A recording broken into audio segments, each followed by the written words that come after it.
আসসালামু আলাইকুম রহমতুল্লাহ। প্রিয় বন্ধুরা আমার, বাংলাদেশে যখন ওলামায়ে কেরাম একাকার হয়ে কাজ করার চিন্তা করতেছে, মুসলমানের সাথে মিলে কাজ করার চিন্তা করতেছে,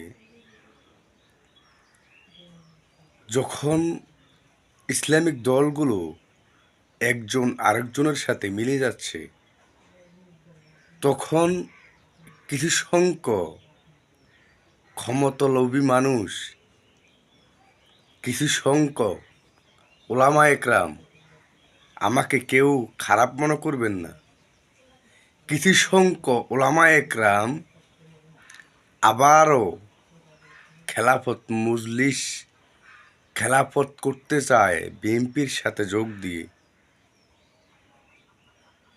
আসলে আমরা মূলত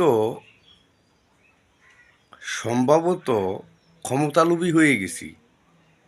এজন্য ইসলামী শাসন ব্যবস্থা হোক আমরা অনেকেই চাই না।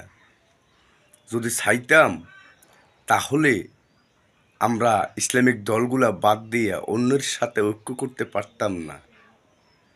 আজকে আমরা বাইয়ে সব কিছু মিলে গিয়ে আমরা ভুলে গিয়ে আমরা মিলতে চাই, কিন্তু কিছু সংখ্যক মুনাফিক আছে যারা মানুষকে বারবার বিভ্রান্ত করে। এই সমস্ত মানুষগুলোকে শনাক্ত করতে হবে কারা তারা, তাদেরকে দেখে তাদের মূল উপড়ে ফেলে দিতে হবে, যেন ইসলামের ক্ষতি না করতে পারে। চ্যানেলটি সাবস্ক্রাইব করে পাশে থাকবেন। আসসালামু আলাইকুম রহমতুল্লাহ।